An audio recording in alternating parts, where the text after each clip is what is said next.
नीता तू बेटी पहुनिया हो।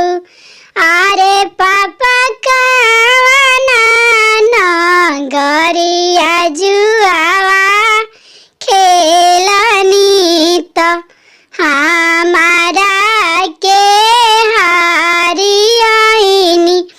अरे बेटिया जो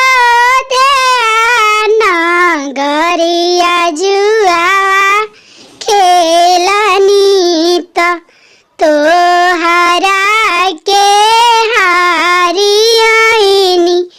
अरे पापा पुतवा पतोहिया काहे ना हरनी त हमारा के हारियनी।